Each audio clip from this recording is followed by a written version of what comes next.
আমি তো আনঅফিসিয়ালি তাকে অফার করি, ঠিক আছে তাহলে বিপিএল এ আমার টিমে খেলো, ডিপিএল আমার টিমে খেলো, এই ধরনের যখনই একটা টুর্নামেন্ট খেলার জন্য অফার করেন? না, বিসিএল এ খেলার জন্য অফার করা হয়নি, সরি।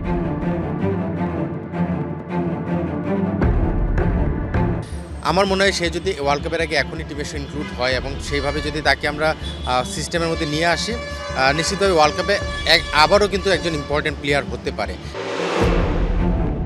তবে কি আপন ঠিকানায় ফেরার জন্যই এমন কঠিন অধ্যাবসায়? নিজেকে ভেঙে নতুন করে গড়ছেন সাকিব আল হাসান।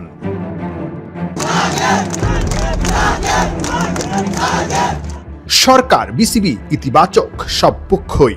জোর গুঞ্জন ছিল সাকিব খেলবেন পাকিস্তানের বিপক্ষে আসন্ন হোম সিরিজটায়, যদিও এখনো অনেক যদি কিন্তুতেই ঝুলে আছে সাকিবের বাংলায় পা রাখা। ফিরছেন, এই আলোচনাটা আবারও শুরু হয়েছে। ওয়ানডে ফরম্যাটে 2027 বিশ্বকাপে খেলবেন। ওভারঅল হান্নান সরকার আসলে কি মনে করছে, পুরো সিচুয়েশনটাকে আসলে কিভাবে ব্যাখ্যা করবে? অনেস্টলি যদি আমাকে জিজ্ঞেস করেন, আমি খুবই পজিটিভভাবে দেখছি। বিকজ আপনি আমাদের বিভিন্ন আলোচনায় কিন্তু বারবার একটা কথা আমরা বলি যে মাঝখানে যে একটা গ্যাপ, সেই জায়গাটা এক্সপিরিয়েন্সের যে ব্যাপারটা, সেটা নিয়ে আমরা স্ট্রাগল করছি। আমার মনে হয় সে যদি ওয়ার্ল্ড কাপের আগে এখনই টিমে ইনক্লুড হয় এবং সেইভাবে যদি তাকে আমরা সিস্টেমের মধ্যে নিয়ে আসি, নিশ্চিতভাবে ওয়ার্ল্ড কাপে আবারও কিন্তু একজন ইম্পর্টেন্ট প্লেয়ার হতে পারে, সেটা ব্যাটিং বোলিং দুটো ডিপার্টমেন্টেই। আর সাকিব বলে সবাই আমরা সবসময় একটা কথা বলি যে টিম করার কাজটা সহজ হয়ে যায়, দুটা রোলে একজনকে পেয়ে যাচ্ছি।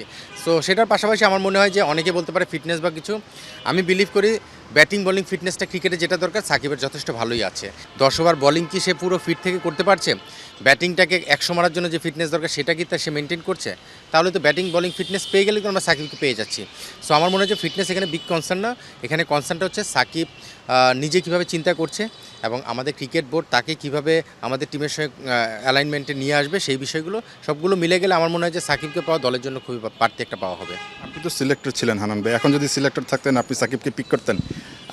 আমি সাকিবের ব্যাপারে পজিটিভ আসলে সবসময় ছিলাম, কারণ আমি সবসময় বলি যে এই ধরনের একজন প্লেয়ারের রিপ্লেসমেন্ট তৈরি হওয়াটা অনেক সময়ের ব্যাপার। যতদিন পর্যন্ত রিপ্লেসমেন্টের কাছাকাছি কোনো প্লেয়ারকে তৈরি করা না যায়, ততদিন পর্যন্ত এই ধরনের প্লেয়ারকে ব্যাক করে যাওয়া উচিত। আপনার সঙ্গে কথা হয় সাকিবের, যেহেতু ওই কানপুর টেস্টের সময়টায় অনেক কিছু শেয়ার করেছে আপনার সঙ্গে, বা ওই সময়টায় অনেক কিছু নিশ্চয়ই আপনি জানেন। সো এর মধ্যে কথা হয়, অ্যাটলিস্ট মানে হোয়াটসঅ্যাপে কথা হতে পারে বা যেভাবে হোক কথাবার্তা হয়, বা তার প্ল্যানটা কি জানেন? সাকিবের সঙ্গে কথা হয়, আমার বিপিএলের সময় সাকিবের সঙ্গে কথা হয়েছে বিভিন্ন বিষয়ে।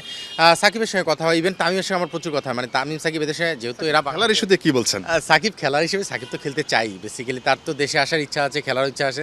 আমি তো আনঅফিসিয়ালি তাকে অফার করি, ঠিক আছে তাহলে বিপিএল এ আমার টিমে খেলো, ডিপিএল আমার টিমে খেলো, এই ধরনের যখনই একটা টুর্নামেন্ট খেলার জন্য অফার করেন? না, বিসিএল এ খেলার জন্য অফার করা হয়নি, সরি।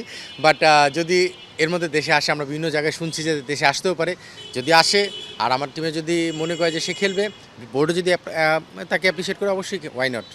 আপনি না, শুধু অনেকেই কাড়াকাড়ি করবে মনে হয়। এটা তো আসলে ডিপেন্ড করছে সে আসার পরে ক্রিকেট বোর্ড কীভাবে তাকে কোন টিমে দিবে, এটা বেসিক্যালি সিলেক্টরদের কল।